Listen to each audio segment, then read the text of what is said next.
नमस्कार विशाल जी, प्रणाम to you. नमस्कार। कैसे हैं आप? बहुत अच्छे। बहुत बढ़िया। मैंने वो देखा आपका जो आपने लिंक शेयर किया ना, हमारा जो ऋषिकेश में प्रोग्राम था, स्पिरिचुअल कॉमेडी है। हम्म। तो पूरा तो नहीं देख पाया मैं, लेकिन कहते हैं कि स्टार्टिंग के 5 मिनट से अंदाजा हो गया कि आपने वहाँ पे हम्म। कौन से जलवे बिखेरे आपने। और पर्सनली मुझे लग रहा था कि इस चीज की बहुत जरूरत है आज के टाइम में ना। हम जो हम्म। गहरी बातें हैं ना, वो हल्के फुल्के अंदाज में कहें ना। हाँ। जीवन की गहरी बातें हम लोग ऐसे हंसी मजाक में कह पाए, तो ये कला देख के आपकी बड़ा अच्छा लगा। क्योंकि बिना इस नाम के तो आपको कई बार सुना है, वहां पे ये शब्द शायद पहली बार यूज हुआ may be. I don't know कि स्पिरिचुअल कॉमेडी आपने वर्ड यूज हुआ वहां पे। तो बहुत बहुत स्वागत है आपका। थोड़ा सा मैं आपको बता देता हूँ आपके बारे में, जो मैं जानता हूँ, जितना मैंने अभी तक आपके साथ समय स्पेंड किया है और जितना मैंने आपके साथ मुलाकात किया है। तो विशाल जी ने आई थिंक 5 साल की उम्र से ही जो हम लोग आजकल बोलते हैं स्पिरिचुअल जर्नी, खुद को जानने की, परमात्मा को जानने की जो खोज होती है वो शुरू की थी। और इन्होंने जगह जगह से कई गुरुओं से ज्ञान प्राप्त किया और काफी समय जीवन का अपना उन्होंने इस खोज में निकाला। और इसके बाद इन्होंने जो आध्यात्मिक हमारी बहुत सारी कहानियां हैं, उनका आज के जीवन में क्या रेलिवेंस है, उनकी क्या गहराई है, ये चीज मैंने विशाल जी के साथ रह के महसूस की है। इसके अलावा साउंड हीलिंग पे इनका बहुत अच्छा पकड़ है। इनका साउंड के थ्रू, जैसे ये शब्द के बारे में जो बोलते ही हैं, नाद योगी जो आजकल एक वर्ड चल रहा है ना, तो उस पे इनकी बहुत अच्छी पकड़ है। इसके अलावा शादी जो हम लोग मैरिज करवाते हैं, उसका जो एक गहरा मीनिंग होता है, जो ये 7 फेरे होते हैं और इसमें जो हम लोग वचन लेते हैं, तो इसकी क्या गहराई है, शायद इस बारे में विशाल जी बहुत अच्छे से एक्सप्लेन करते हैं। और ये दो लोगों का ही नहीं, दो परिवारों का और दो अलग अलग विचारधाराओं का या समाजों का जो मिलन है, इसकी जो जिस सहजता से विशाल जी बताते हैं, मैंने इतना किसी को सुना नहीं अभी इस बारे में। इसके अलावा चाहे करियर को लेकर हो, चाहे आपके आध्यात्मिक प्रश्न हो, चाहे आपकी किसी भी तरह का कोई भी आपको सवाल परेशान कर रहा हो, किसी भी फॉर्म में, तो विशाल जी एक ऐसे पर्सन है जो उसका जवाब देते हैं। और कमाल की बात यह है कि जवाब ऐसा देते हैं, बहुत आप गहरा प्रश्न करेंगे और उनको बहुत प्यार से उसका जवाब दे देंगे। मतलब आपको लगेगा अरे इतना ही है बस। तो ये विशाल जी की खास बात है। और पिछले हमारे एक छोटे से सेशन में विशाल जी के साथ थोड़ा हमारा वो हल्का फुल्का सा फुलझड़ियां चल पड़ी थी हमारी। तो मुझे लगता है कि वो भी कहते हैं ना कि वो भी जरूरी है अपनी जगह पे, थोड़ा सा ना।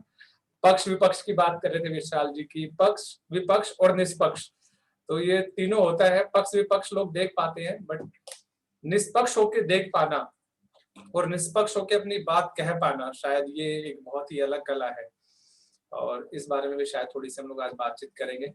तो बाकी विशाल जी, आप अपने शब्दों में कुछ बताना चाहें कि आप क्या करते हैं, तो मोस्ट वेलकम। मुझे जो सर अपने शब्दों में बता हम्म। पाए, मैंने कोशिश किया सर।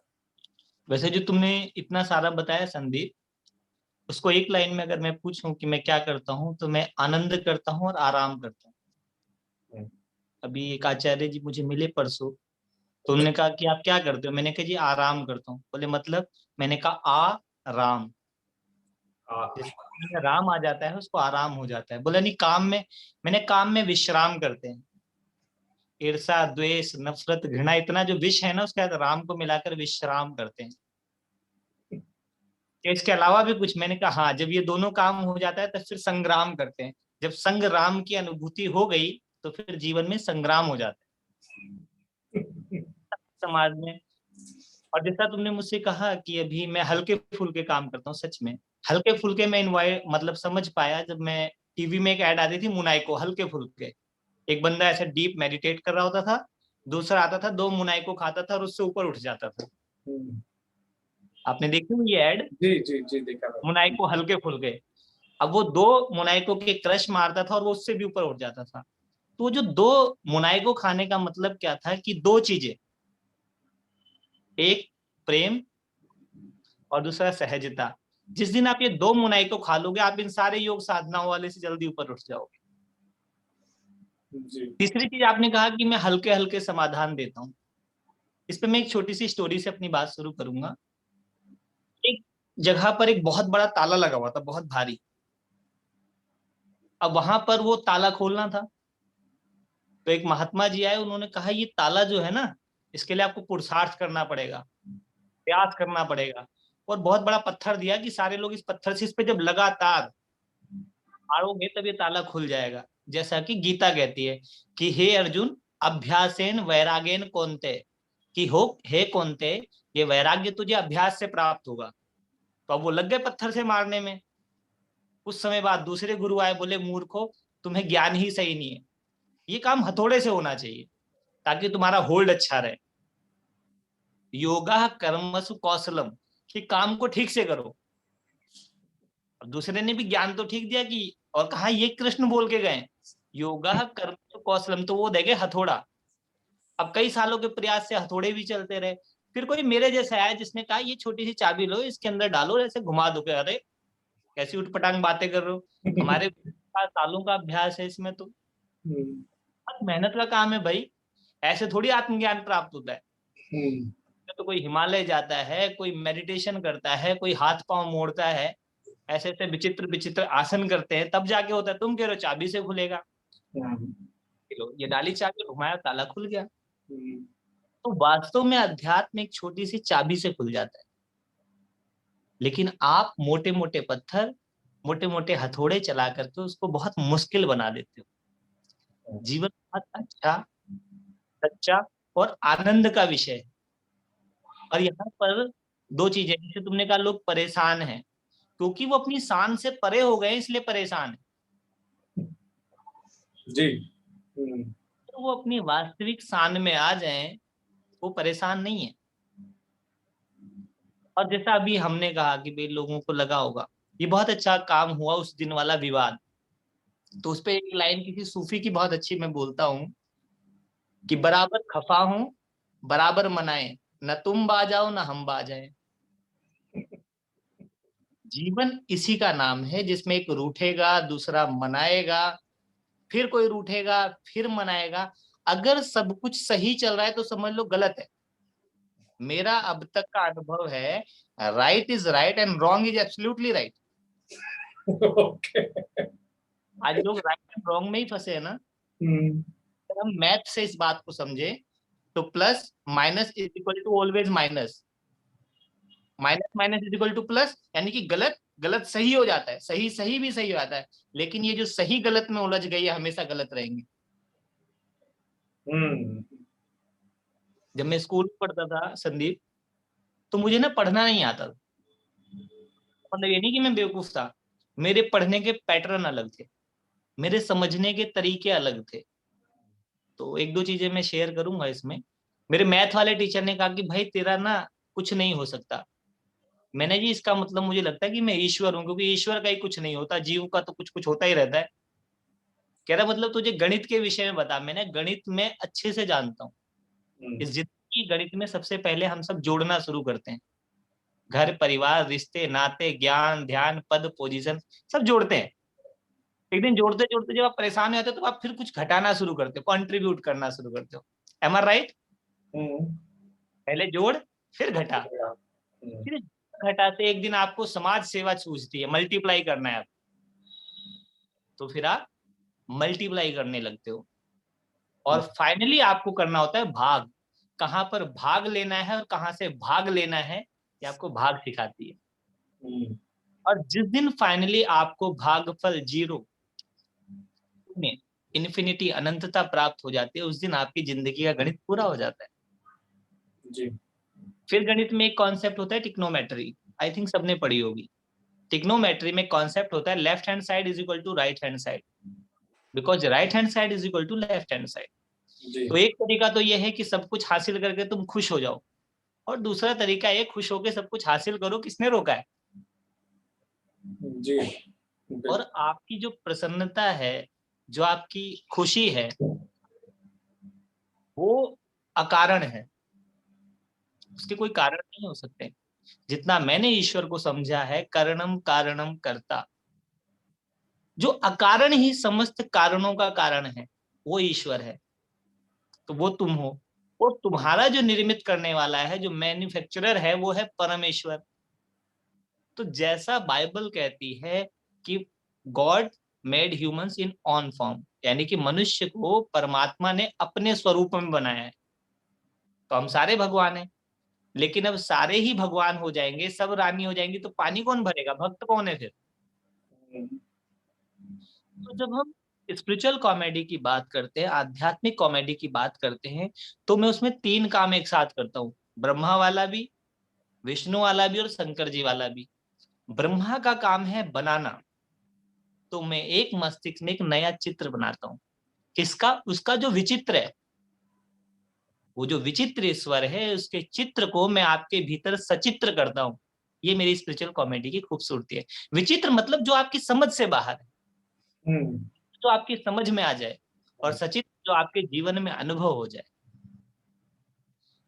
तीसरी चीज क्या है कि मैं लोगों को बताना चाहता हूँ, अध्यात्म बहुत आसान, बहुत सहज और बहुत सरल विषय है। ये संदीप गाना बहुत अच्छा गाता है। संदीप, अगर इस क्षण तुम परमात्मा के लिए गाओगे तो क्या गाओ? परमात्मा के लिए गाएंगे तो कोई गाना गाना ही होना हाँ चाहिए। हाँ हाँ। फिल्मी चलेगा? अरे, इससे इस संसार से बड़ी फिल्म है कौन सी भाई? यहाँ तो हर व्यक्ति गा ही रहा है। तेरा साथ है कितना प्यारा, कम लगता है जीवन सारा, तेरे मिलन की लगन में हमें आना पड़ेगा दुनिया में दोबारा। जो लोग हमें सुन रहे हैं, सभी लोग इस मंत्र को दोहराएं। तेरा साथ है कितना प्यारा, कम लगता है जीवन सारा। लेकिन अगर वो परमात्मा तुम्हारे लिए गाए, तो पता है कौन सा गाना गाएगा? सोचो, मैं परमात्मा हूं तो मैं कौन सा गाना गाता? पता नहीं जी कौन सा नशा करता है, यार मेरे हर एक से वफा करता है। बुल्ले शाह ने गाया था अपने गुरु के लिए। जी। जब उसके गुरु, बुल्ले शाह के गुरु बुल्ले शाह को एनलाइटन नहीं कर रहे थे, बाकियों को तो एक धागा बांध के भी कर देते थे।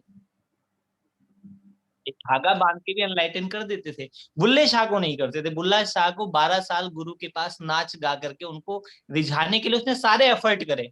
बाद में उसको पता चला ये तो एफर्टलेस एफर्ट है। एफर्ट है वही पंगा है। आध्यात्म के अंदर जो आपके एफर्ट हैं, वही आपके लिए रुकावट हैं, क्योंकि वो अहंकार से निर्मित होते हैं।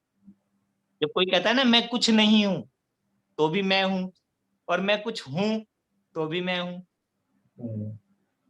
तो जो मैं और तू को हम कर देता है, वो अध्यात्म है।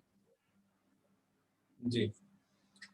सो हम लोग जो आज जो हमारा विषय है, आपको पता, आज बहुत सारे लोगों को पता नहीं होगा कि हमारा विषय क्या है। हमारा कोई विषय नहीं है। हमारा विषय यही है कि कोई विषय नहीं है। जिसका कोई विषय नहीं होता वो विषयातीत होता है। विषयातीत सिर्फ ईश्वर को बोलते हैं। तो हमारा जो विषय है वो कोई विषय नहीं है, क्योंकि सारे बोलते हैं ना विषय विकार मिटाओ, पाप हरो देवा, आते में बोलते हैं ना सब लोग। अच्छा, पता है संदीप, मजे की बात क्या है कि हम क्या बोलते हैं हमें खुद ही नहीं पता होता। जी। रोज हम गाते हैं आरती हैं, विषय विकार मिटाओ, पाप हरो देवा, और कहीं भी आते तो कहते हैं बस सब्जेक्ट बताओ क्या है। अब भगवान भी हंसता होगा कि यार अभी तो कह रहा है मिटा दो। सोचो अगर मिटा दे तो कैसा हो, आपके जीवन में कोई विषय ना हो तो।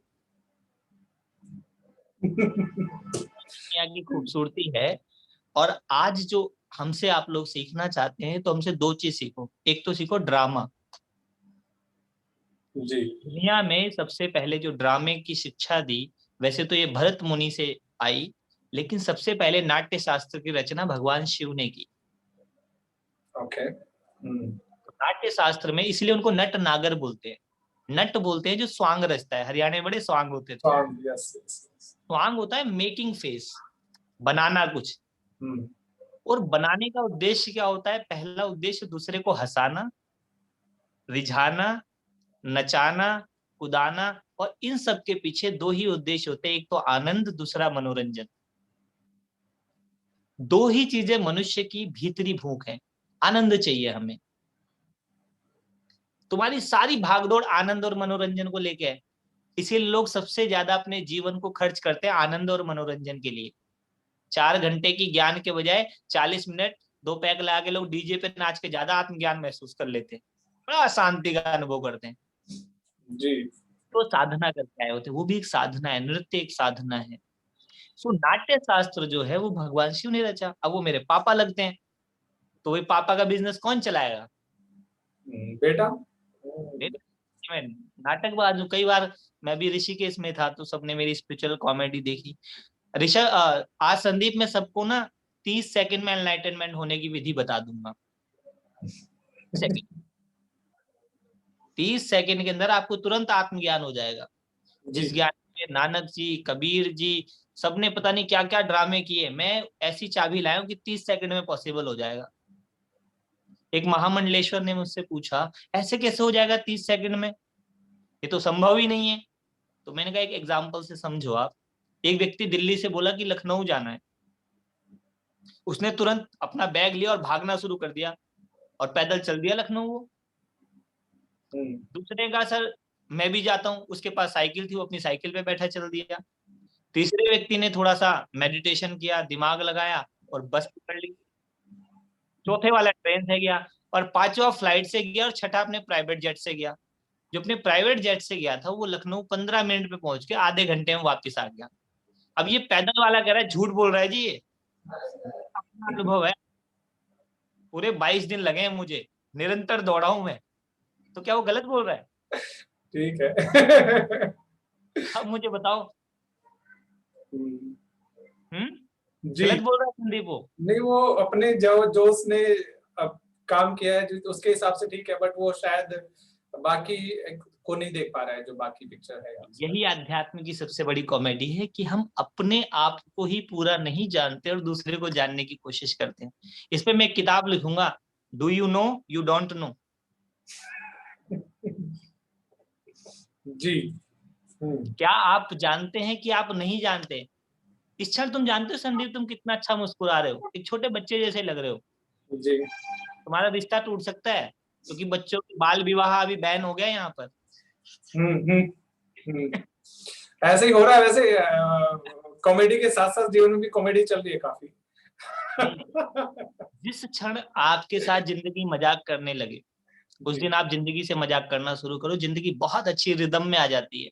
जो लोग म्यूजिक जानते हैं, सुर, ताल और लय, तीन चीजों का ध्यान रखना होता है। जो लोग अध्यात्म जानते हैं, स्थूल, सूक्ष्म और कारण, उनको भी तीन चीजों का ध्यान रखना होता है। जो लोग व्यवहारिक योग जानते हैं वो जानते हैं क्या नाम कहते हैं, आपकी जो तीन स्थितियां हैं मन की, तो जो तीन है मतलब उसको वो चार में बांट लेते हैं, फिजिकल, मेंटल और इमोशनल। वो भी तीन हिस्से हैं। तो ये जो तीन है ना, ये सुर, ताल और लय है।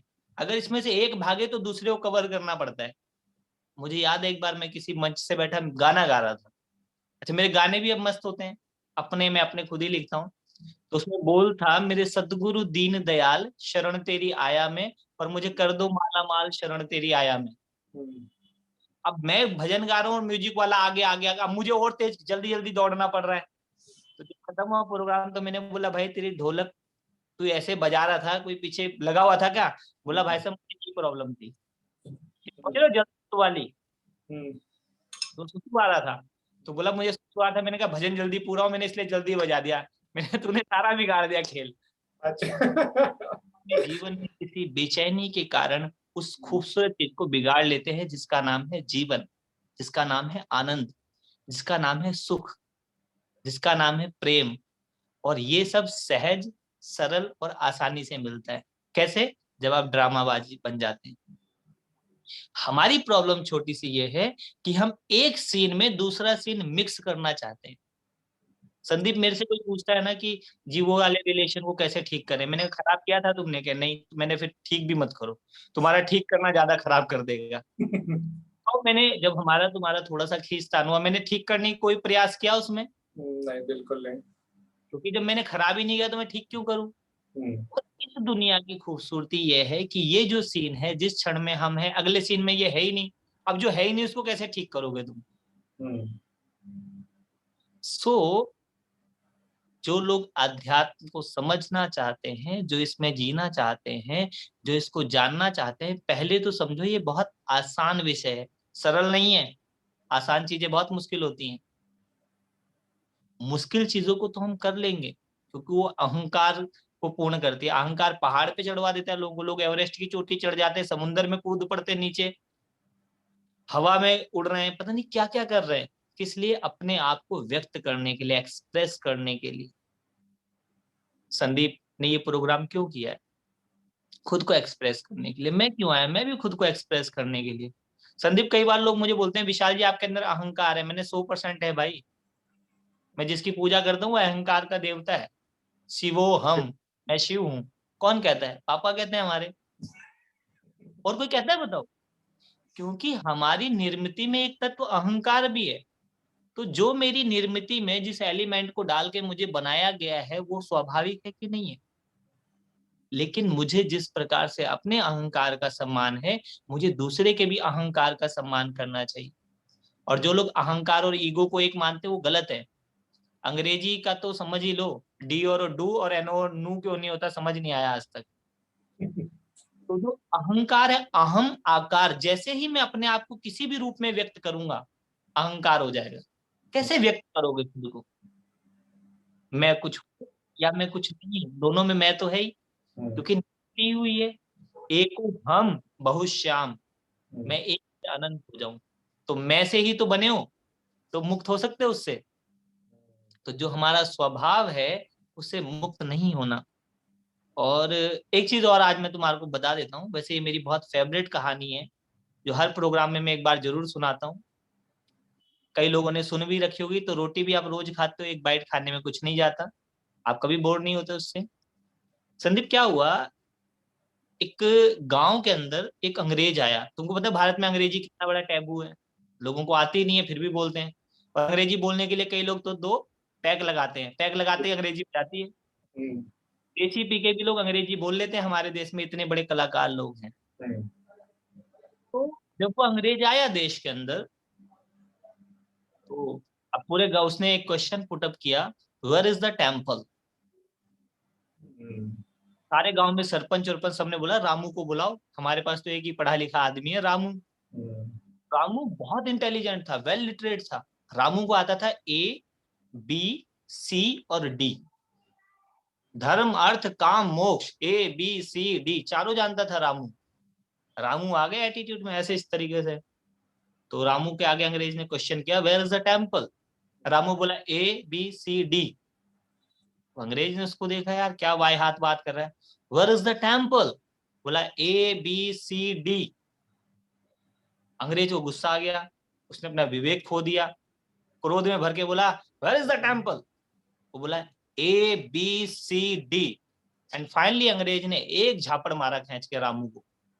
अब सारा गांव रामू को देखे और अंग्रेज को देखे। तो सबने कहा कि भाई रामू इसने थप्पड़ क्यों मारा तुमको? तो रामू बोला कि भाई ये जो है, ये कह रहा है इतना पढ़ लिख करके इन इडियट्स के साथ तुम क्या कर रहे हो, तुम्हें तो अमेरिका चलना चाहिए। और उसके बाद पूरे गांव ने अंग्रेज की जो पिटाई करी, अंग्रेज आज दिन तक नहीं समझ आया कि उसको मारा क्यों गांव वालों ने। और गांव वालों को भी आज दिन तक नहीं पता चला कि रामू की अंग्रेजी का स्तर क्या था। तो आज पूरी मानवता के आगे जो क्वेश्चन है वो है, वेयर इज द टेम्पल? कि आत्मा का, ईश्वर का मंदिर कहाँ है? और जितने रामू हैं वो सब बता रहे हैं ए बी सी डी। सुबह टीवी खोलो, रामुओं की लाइन लगी है एबीसीडी बताने की, लेकिन क्वेश्चन क्या है, वेयर इज द टेम्पल? जो आपके भीतर उस ईश्वर का मंदिर है, क्वेश्चन तो ये है। और बताने वाले क्या बता रहे हैं, ए, और हम उस एबीसीडी के साथ इतने एसोसिएट हो गए हैं कि हम कभी उस थप्पड़ वाले व्यक्ति से पूछते ही नहीं कि भाई तेरे को क्या समझ आया जो तूने चांटा मार दिया। तो मैंने ऐसे बहुत सारे रामुओं को शब्दों के चांटे मारे हैं और बता दिए कि इसको सिर्फ एबीसीडी आता है, अभी इसको आत्मा के टेम्पल का नहीं पता, वेयर इज द टेम्पल।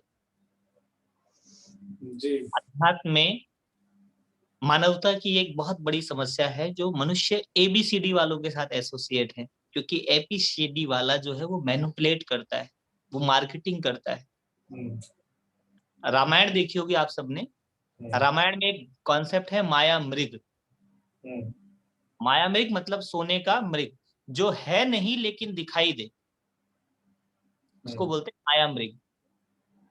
तो माँ भगवती भी माया मृग से अट्रैक्ट हो गई। तो हम सबके भीतर की जो कॉन्शियसनेस है, जो चेतना है, जो सीता है, वो इस माया मृग के साथ जुड़ जाती है। और वो जो लक्ष्मण है, वो जो योगीपन है, उसकी सीधी सीधी बातें लोगों को समझ नहीं आती है। कृष्णा बिल्कुल मेरे जैसे थे, फक्कड़, अल्हड़। वो रामुओं से उलझ जाते थे, मैं भी उलझ जाता हूँ। हाँ, कहीं रामू मिलता है, लेकिन मैं रामू से कभी, हाँ, मैं रामू को थप्पड़ मारते ही वहां से निकल लेता हूँ, क्योंकि रामू के सपोर्टर इससे पहले रामू से पूछे, इससे पहले ही निकल लो। समझ आ रही है मेरी बात? सर समझ नहीं, समझ की गहराई बहुत है और साथ में सहजता बहुत है बात में, तो दोनों चीजें बहुत साथ में सुन के बड़ा अच्छा लग रहा है तो कि एक बार मैं सबको एनलाइटन, कितने लोग हैं आपने इस समय, आप पूछो इनसे, क्या ये लोग 30 सेकंड में एनलाइटन होना चाहते हैं? मुझे लगता है कि ये ऑफर अभी शायद, मैं YouTube पे देख रहा था कुछ वीडियोस को, तो वहां पे भी 30 मिनट, एक 24 घंटे ऐसा टाइम लिखा हुआ था। तो 30 सेकंड में एनलाइटनमेंट के बारे में मैंने कोई ऐसा क्लेम पढ़ा मैं नहीं है। 5 सेकंड वाली भी विधि जानता हूँ। तो देख लीजिए, अगर आपकी इच्छा हो रही हो तो एनलाइटन कर दीजिए। तो सभी तो लोगों को एनलाइटन होने के लिए एक बार एक सहज गहरी लंबी सांस ले। ऐसा नहीं, सारे लोग यही गलती करते हैं। ये गहरी लंबी सांस नहीं है, ये जबरदस्ती की सांस है। ये अपने शरीर के साथ एक तरीके का बलात्कार है। लेते देखो,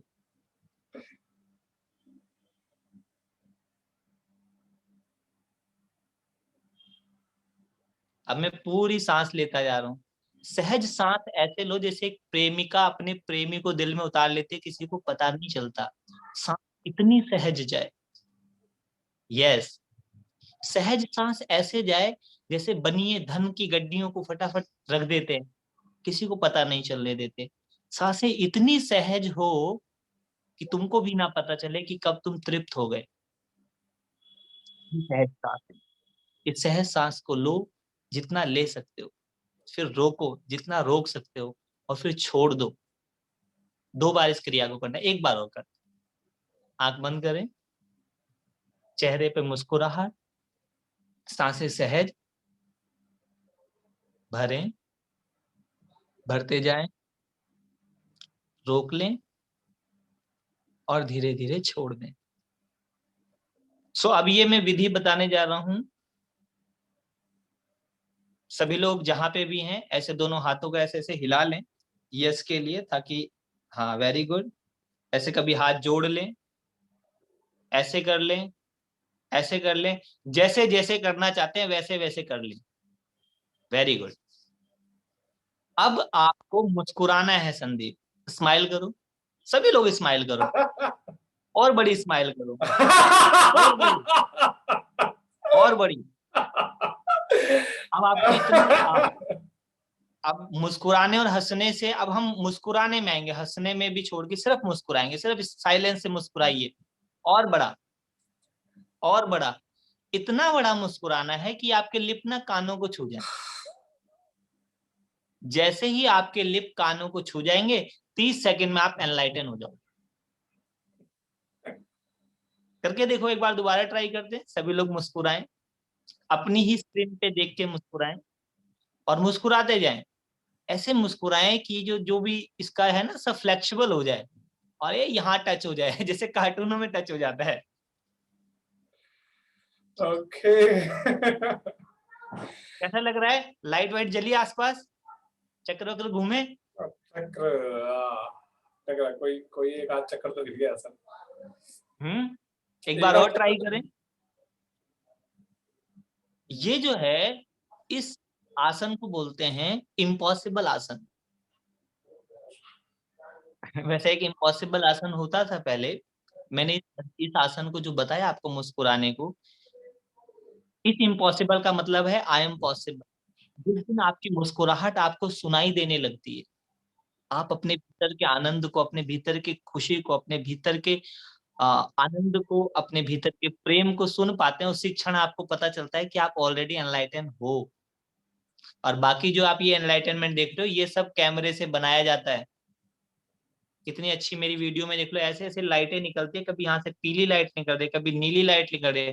तो लाइट निकलवाने के लिए तो एडिटिंग है। जो हम लोगों ने एनलाइटनमेंट क्या समझा कि आंख बंद किया और चारों तरफ वो चक्र चक्र जल गए।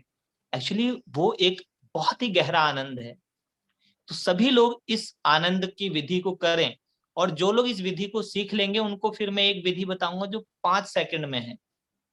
जब मैं अपना प्रोग्राम दे के निकला तो एक स्वामी जी ने बोला जी बड़ा आनंद आया,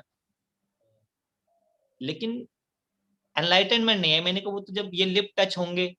बोले आप तो मजाक कर रहे हो। मैंने कहा जीवन ही मजाक है, कुछ है यहाँ सीरियस लेने लायक? संदीप है कुछ सीरियस? कुछ नहीं है सर, नथिंग। तो जब कोई चीज सीरियस है ही नहीं तो उसको सीरियस लेने की ज्यादा जरूरत नहीं है। और आई होप सबको बात समझ आई होगी। अगर कोई कुछ पूछना चाहता है किसी विषय पे तो पूछ सकता है, और वरना मुस्कुराहट को जारी रखें। मैं विशाल जी पूछना चाहूंगा आपसे एक दो बातें। हम्म। आज सुबह भी आपसे बात हो रही थी मेरी इस बारे में कि मैंने कहा आजकल जो हमारी कॉमेडी हो रही है ना, उसका कंटेंट बहुत नीचे क्वालिटी की तरफ जा रहा है ना? हम्म। तो क्यों ना इस कॉमेडी में थोड़ी क्वालिटी लाई जाए, कुछ क्वालिटी कंटेंट हो, है ना? तो हम्म। आपकी बातें सुन के वो वाला फील आ रहा है ना? तो मैं सुबह वाला नहीं देख पाया, लेकिन आधे घंटे मैंने आपको सुना तो वो फील आ रहा है कि हाँ, मनोरंजन भी हो रहा है और आनंद भी आ रहा है, और कुछ कुछ गहरी गहरी बातें बहुत सहजता से आ रही हैं सामने, हम्म। है ना? तो ये बहुत बहुत बढ़िया है। और अगर आप इसके ऊपर थोड़ा सा और कोई, जैसे हमारा पिरामिड चैनल है, या आप किसी अपने चैनल पे, या अगर आपको लगता है तो इस पे जो भी आप जितना आप शेयर करें, है ना, छोटी छोटी वीडियोस, तो मुझे मैं लगता इसके है। लिए रेडी हूँ भाई। देखो मैं तो साधु आदमी हूँ, हम्म, झोला घूमता रहता हूँ, जो भी प्यार से मिला हम उसी के होली। ठीक है। स्पिरिचुअल कॉमेडी मुझे ऐसे समझ आई। आप सब लोग मॉल जाते हैं? हाँ सर, मॉल भी जाते हैं। मॉल में मिलता है जंक फूड। अच्छा अगर वो हिंदी में लिख दे कबाड़ खाना तो कितने लोग लेंगे? मुश्किल है। संदीप जंक फूड की हिंदी क्या बनेगी? जंक यही होता है, कबाड़ी को ही जंक बोलते हैं हम लोग जनरली है ना? इंग्लिश तो में। फूड मतलब खाना, अगर हम हिंदी में लिख दे कबाड़ खाना। हम कबाड़ खाना क्यों खा रहे हैं? क्योंकि कहीं ना कहीं हमें स्वाद नहीं मिल रहा तो हम वही खा रहे हैं, और ऑप्शन भी नहीं है। अगर वहां हेल्दी होता तो आप हेल्दी भी खा लेते।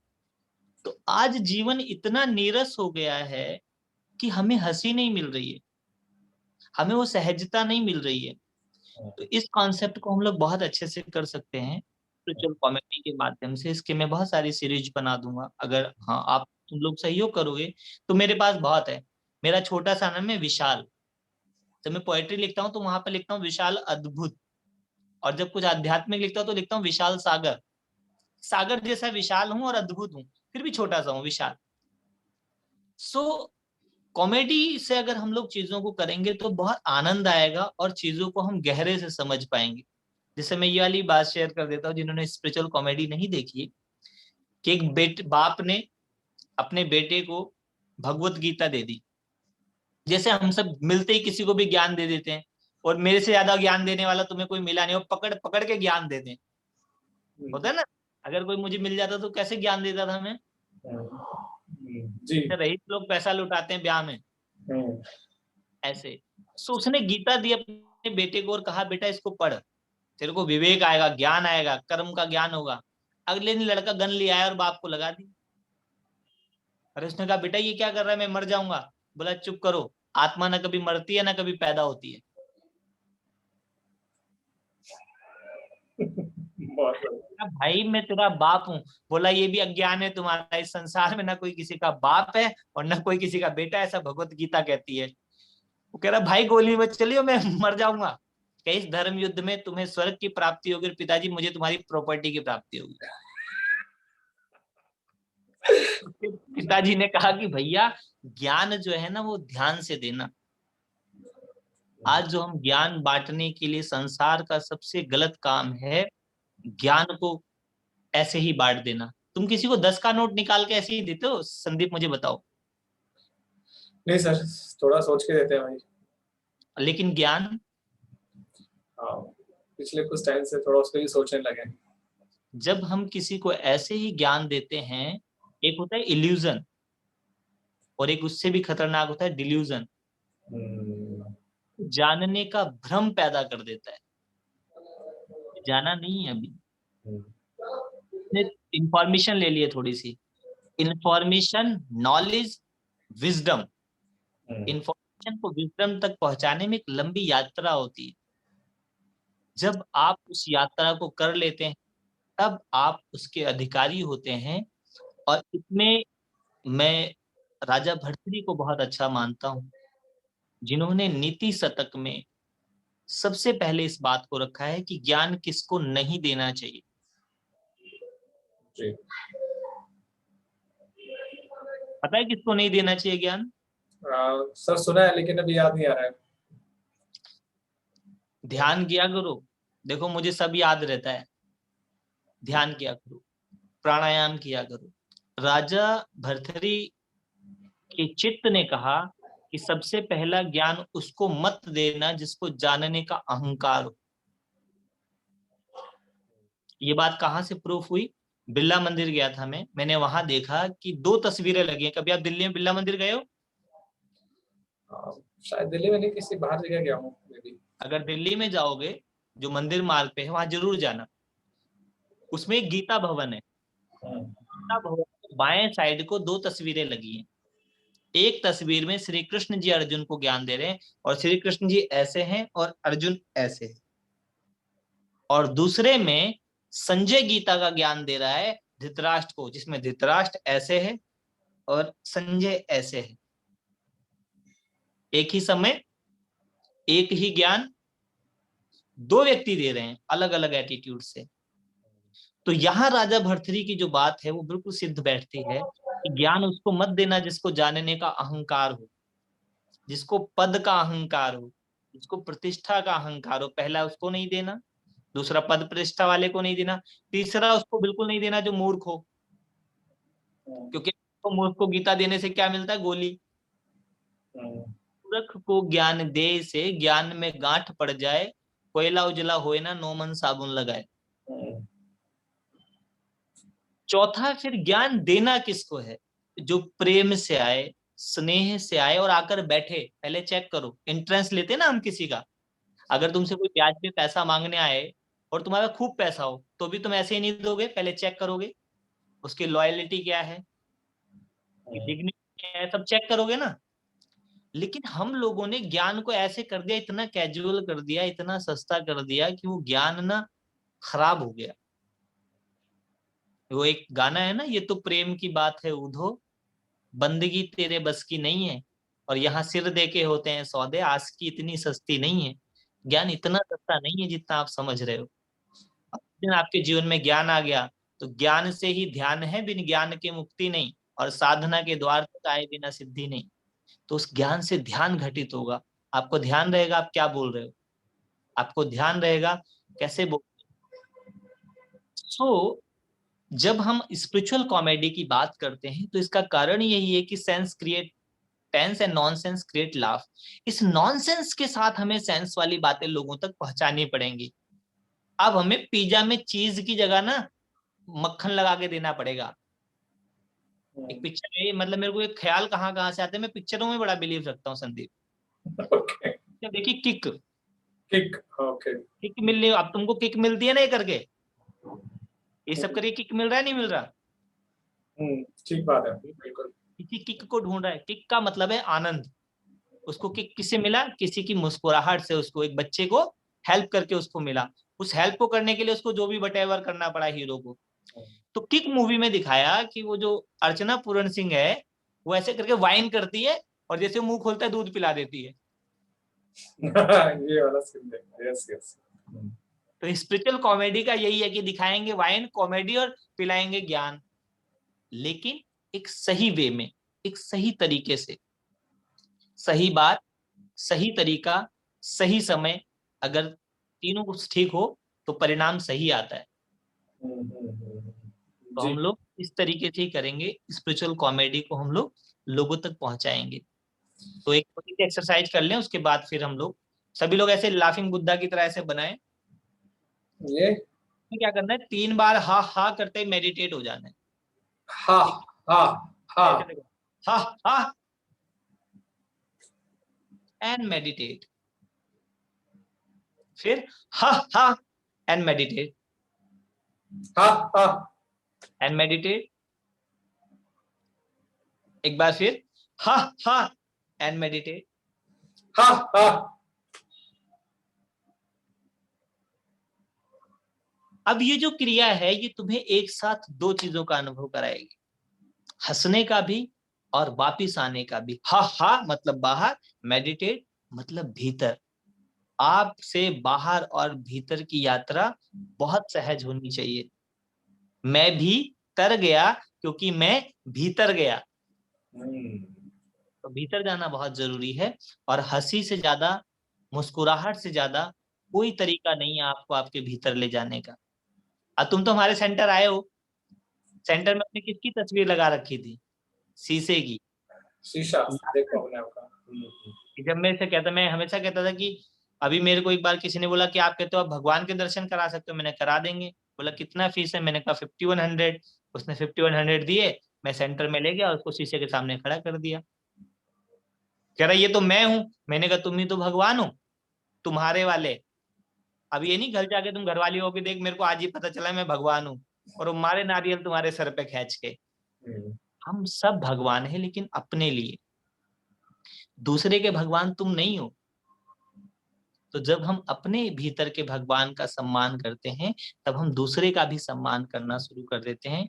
इसी प्रेम, इसी सहकारिता का नाम अध्यात्म है। और दूसरा, लाइफ के अंदर जो लोग भी मुझे सुन रहे हैं, जिनसे आप रूठे हो, उनको मना लेना चाहिए। अगर नहीं मना पा रहे तो थोड़ी देर रुक जाओ, होल्ड करो, कीप डिस्टेंस, थोड़ी देर डिस्टेंस मेंटेन करो और शांत हो जाओ। चीजें बदल जाती हैं। और कोई भी घटना, कोई भी सीन यहाँ परमानेंट नहीं है। Nothing is permanent. Frozen movie देखिए? कौन सी? फ्रोजन। फ्रोजन? थोड़ा याद नहीं आ रहा। अंग्रेजी मूवी है बच्चों की, उसमें ये कॉन्सेप्ट था नथिंग इज परमानेंट। ओके। जो नथिंगनेस है वो परमानेंट है। तुम्हारा एवरीथिंग भी उस नथिंग को नहीं भर पा रहा। तुम्हें रसगुल्ला खिलाऊंगा, अगले क्षण वो फीका हो जाएगा। तुम कुछ भी कर लो लेकिन वो नथिंगनेस आपकी खत्म नहीं होती, क्योंकि नथिंग इज परमानेंट। लेकिन उसी मूवी से एक और चीज मिली थी, that called love. Love is a permanent, and I have a unique definition of love. LOVE। Love, L lot of life. जिस दिन आपके जीवन में पहली उसकी लव की शुरुआत होती है, आपके जीवन में एक ऐसी लाइट आ जाती है कि जैसे संदीप के चेहरे पे मुस्कुराहट आ जाइए। मेकअप की जरूरत ही नहीं है, नेचुरल ब्यूटी आती है। दूसरा आता है ओशियन ऑफ पीस। जैसे आपके जीवन में वो ओ आ जाएगा ना, गोल, इन्फिनिटी, जी। तो पता चल जाएगा ओशियन ऑफ पीस, शांति का दरिया है। और तीसरे पे आएगा वी, वैली ऑफ वैल्यूज। सारे वैल्यू आपके भीतर अपने आप फूलों की तरह खिलने लगेंगे। और आखिरी में आएगा ई, एंड इवल। जीवन का सब जो बुरा सा जिसको आप गलत समझ रहे हो वो सब अपने आप खत्म हो जाएगा। तो इतना सा है प्रेम, एंड लव इज परमानेंट। सो यही यात्रा है अध्यात्म की। इन पर nothing is permanent and love is permanent. तो वो जो नथिंगनेस है उसमें से ही एवरीथिंग जो पैदा होता है वो लव है। सो अब संदीप अगर किसी का कोई क्वेश्चन है तो पूछ लो। हाँ, मेरा मेरा ही है सर भी फिलहाल तो। आई थिंक समय काफी हो गया, बट मुझे लग रहा है कि आपने जब ये वर्ड यूज किया स्पिरिचुअल कॉमेडी, तो मेरे पता नहीं क्यों सुबह से ये अंदर में घूम रहा है। और मुझे लग रहा है कि इस टाइम ना स्टैंड अप कॉमेडियन एक वर्ड चल रहा है। बहुत से लोग ना नीचे लिखते हैं कि स्टैंड अप कॉमेडियन, है ना? हाँ, बहुत से लोग इसका एज ए डेजिग्नेशन और रोल यूज करते हैं। तो मुझे लग रहा है कि we need more spiritual comedians. तो हम लोग अपनी एक हाँ। बनाए कि स्पिरिचुअल कॉमेडियन, है ना? कि आप अरे इसमें हमारे बहुत सारे, इसमें हमारे एक दिग्गज कलाकार है ऋषभ पराशर, जी। एक हो गए तुम। मेरे को ऐसे तो बंदर चाहिए जो पत्थरों पे राम लिख सके। तुमने देखा था ना कि वो एक पुल बनाना था, तो पुल में पत्थर डालो तो डूब जाते थे। ऋषभ से ना अभी मैं आपको शेयर कर रहा हूँ, ऋषभ से भी मेरी अभी काफी तगड़ी वाली नोकझोंक हो गई थी अभी। मैंने कि उसको नोकझोक होना बहुत अभी जरूरी है। वैसे मैं बता रहा हूँ हाँ, ताकि उस तक भी अगर बात पहुंचे तो ऋषभ को मैंने एक दो बार फोन किया। तो ऋषभ अपने जॉब में बिजी होगा, काफी व्यस्त रह रहा है आजकल वो। तो वो रिप्लाई नहीं किया उसने, और एक दो बार मैंने उसको एक्सपेक्ट किया था कि मैंने कहा शायद वो फॉलो अप करेगा या बात करेगा। तो एक दो बार बातों से उसका ऐसा निकल के आया कि यार मेरे से बात करना मतलब आसान बात नहीं है आज की डेट में, है ना। मैंने कहा हाँ अच्छा। यार बिल्कुल बिल्कुल हो सकता है। फिर बाय चांस मैंने उसको फोन किया तो उसने एक जवाब दिया, उसने बोला कि भाई जिसको गरज होती है ना वो फोन करता है। हम्म। मैंने कहा यार बात तो तेरी ठीक है भाई, बाकी अभी टेक्निकली कोई ऐसी गरज है नहीं मुझे तुझसे कि मुझे तुझसे बात करनी है या कुछ कहना है या तेरी कोई मदद चाहिए। तो मैंने कहा ठीक है भाई, बात तो सही है तेरी, क्योंकि बिरबल ने भी इसके ऊपर बड़ी अच्छी स्टोरी सुनाई है गरज के ऊपर, कि जब किसी पे गरज आती है ना तो वो कैसे भागता है फिर पीछे पीछे, है हम्म। ना। तो उस गरज वाली बात को लेकर ना अभी हमारी सुई अटकी पड़ी है कहीं पर। तो मैंने कहा यार अभी ऐसी कोई गरज है नहीं, गरज होगी तो डेफिनेटली बात करेंगे अभी। ये संदीप, तुम्हारी इसी टॉपिक में मैं तुम्हें एक बात आता हूँ। मेरा जी। एक बहुत बचपन का अच्छा मित्र है, जिसके साथ अक्सर मैं बोलता था कि भाई, उसका नाम मैं अभी नहीं लूंगा, हम्म, मैं उसको बोलता था, देख भाई, शब्दों की चोट जो है ना, वो दिल और रिश्तों को तोड़ देती है। तो हम्म। जहां हो सके मार पीट के काम निपटाओ। तो हम लोगों का जब झगड़ा होता था तो हम लोगों का, हमारा अखाड़ा था, हम लोग एक्सरसाइज करते थे वहां पर। तो हम लोग ट्राई करते थे कि भाई ऐसा है, तू भी कपड़े उतार दे और मैं भी उतार देता हूँ, तो थोड़ी देर लड़ लेते हैं। तुमको पता है, लड़ना बहुत जरूरी है। प्यार का जो दूसरा हिस्सा है वो लड़ाई और झगड़ा है। जो लोग झगड़ा नहीं करते ना, उनका प्यार भी कच्चा है। तो फिर ऐसे होगा, वो सब बीत गया। फिर एक समय बाद मैं उससे बात नहीं करता था, उसने मुझे कई बार कॉल मिलाया। अच्छा, वो जब मिलाता था तब मैं साधना में होता था, और जब मैं उसको मिलाता था तब वो साधना में होता था। तो ऐसे बहुत सालों में धीरे धीरे एक दरार आ गई बीच में, एक गैप आ गया। तो गैप में एक दिन इस तरीके से बात हो गई कि उसने बोला, भाई तुम्हारे से कुछ हिसाब किताब है, निपटा लेते हैं। मैंने कहा हाँ, अच्छे से निपटाएंगे, बताओ कहाँ मिलना है। तो हम जगह गए, तो वो मुझे पीटने के पूरे इंतजाम से आया था। मतलब उसको इतना गुस्सा होगा मेरे पे, और उसका गुस्सा जायज भी था, मतलब उसका जो भी था जायज था। तो वो गया, तो जैसे हम लोग पहले क्या करते हैं, जब आप लड़ने से पहले ना हाथ मिलाते हैं। हम्म, हाथ मिलाने का भी जो कॉन्सेप्ट है, उसके तीन कारण होते हैं। हम्म, पहला, आप हाथ इसलिए मिलाते हैं कि आप देखते हैं सामने वाला स्वस्थ है। हम्म, फौजी लोग हाथ मिला के अपने सैनिक की ताकत चेक कर लेते हैं, हमारा हाथ पुष्ट है कि नहीं है। और पहलवान हाथ पकड़ के ताकत को चेक कर लेते हैं। लेकिन मैं ड्रामेबाज पिक्चर देखने वाला आदमी, मैं गया, जैसे उसने हाथ बढ़ाया ना, मैंने कहा बेटा, हाथ तो अंग्रेज मिलाते हैं, हिंदुस्तानी तो गले लगते हैं। ठीक पिक्चर का डायलॉग है। और जैसे ही मैंने उसको गले लगाया, तो मैं भी रोने लग गया और वो भी रोने लग गया। मेरे आंसू कम निकलते हैं, क्योंकि जीएसटी होगी शायद, बहुत कम। मेरे दो आंसू निकले और उसके बहुत सारे आंसू निकले, क्योंकि वो बहुत अच्छा है दिल का। और हम दोनों रोए। और रोने के बाद कह रहा, यार तू तो बड़ा स्मार्ट लगता है यार रोते हुए। मैंने, यार की आंखें चमक गई। तो उसने बोला, यार मैंने ये सोच लिया था कि जिस दिन तेरे को मेरे से गर्ज होगी ना, तू खुद मिलने आएगा। तो मैंने कहा, भाई तेरे से ना बहुत सारी गर्ज है मुझे। एक पिक्चर है इज्जतदार, उसमें हम्म, के ऊपर बड़ा अच्छा डायलॉग है, कि जब वो दिलीप कुमार के दोस्त के बीच में उसका कुछ गड़बड़ हो जाता है, तो हम्म, दिलीप कुमार कहता है, भाई पता है तेरे से गर्ज क्या है?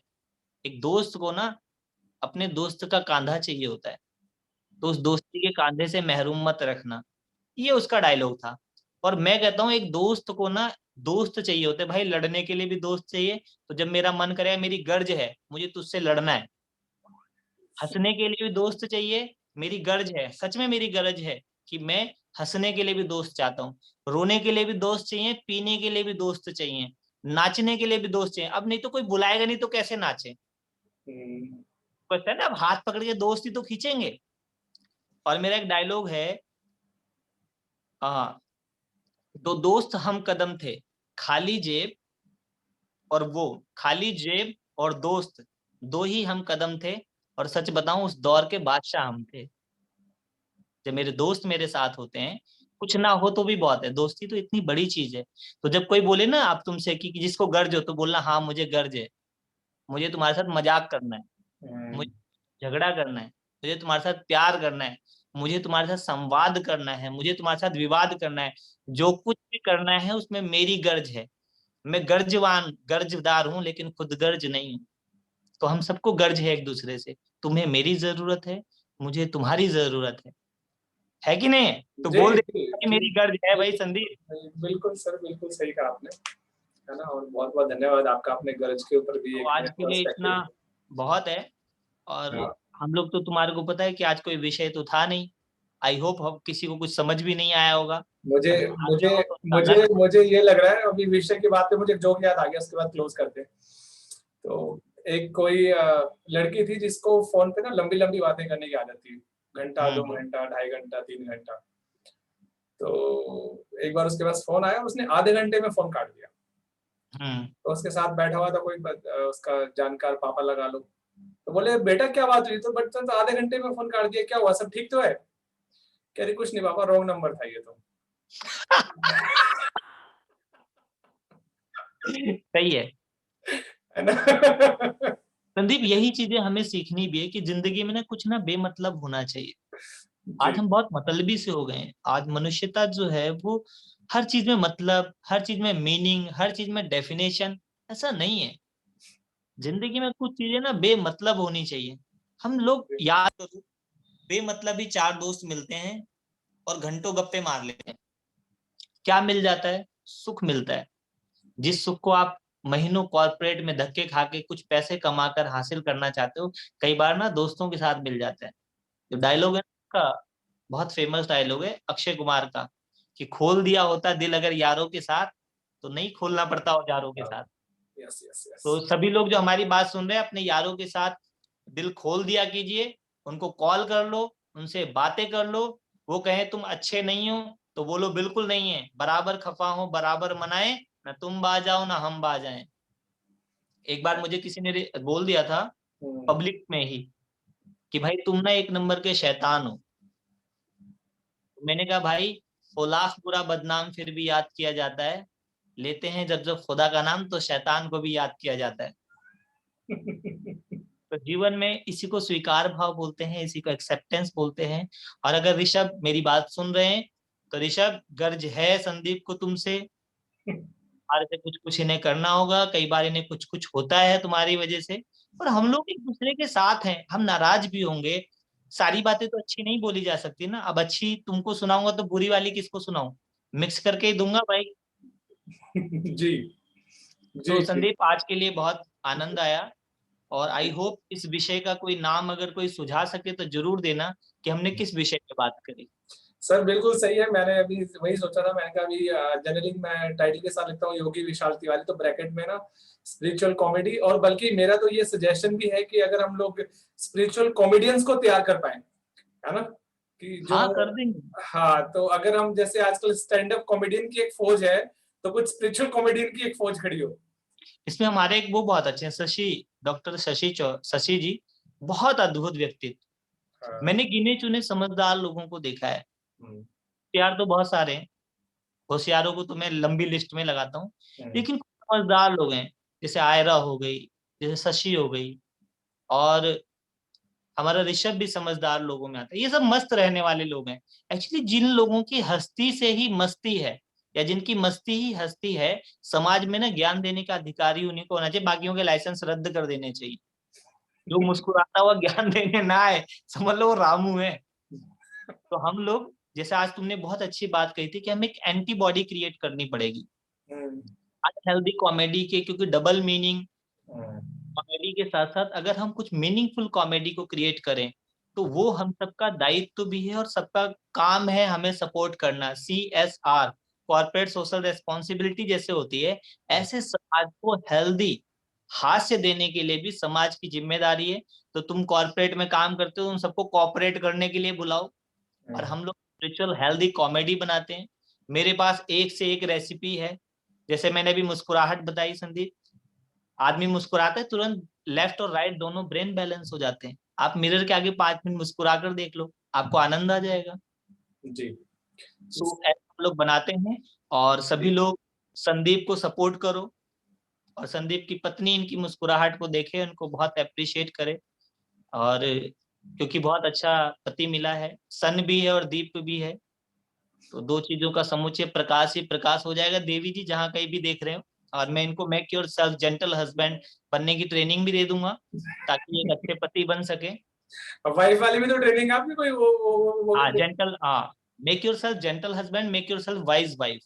वरना वाइफ जो वाइफ। पति पे तनी रहती है उसको पत्नी बोलते हैं, यस यस यस। तो वो आप पे तनी ना रहे, इसका भी ज्ञान देते हैं हम लोग। और संदीप एक लाइन में मेरी और बात सुन लो, जी मैरिज में सबसे अच्छी कराता हूँ LIC जैसी, जिंदगी के साथ भी और जिंदगी के बाद भी। और आजकल के जो लोग करा रहे हैं वो चाइनीज करा रहे हैं, चल गई तो चांद तक, नहीं तो नहीं तो शाम तक। फ्रांस तक। और जो विवाह है इसमें वाह और आह दो चीजें हैं, अगर सही से हो तो वाह वाह है, और अगर गलत तरीके से हो जाए तो आह आह आह है। तो वाह वाला विवाह मैं कराता हूँ। जी और बाकी बहुत करते हैं बहुत सर। धन्यवाद सभी बहुत लोगों का। बहुत बहुत बहुत धन्यवाद विशाल जी, आपका बहुत बहुत धन्यवाद। इसको हम लोग सर डिस्कस करते हैं इसको, है ना। Thank you so much sir. हरिओम तत्सत। हरिओम सर, थैंक यू।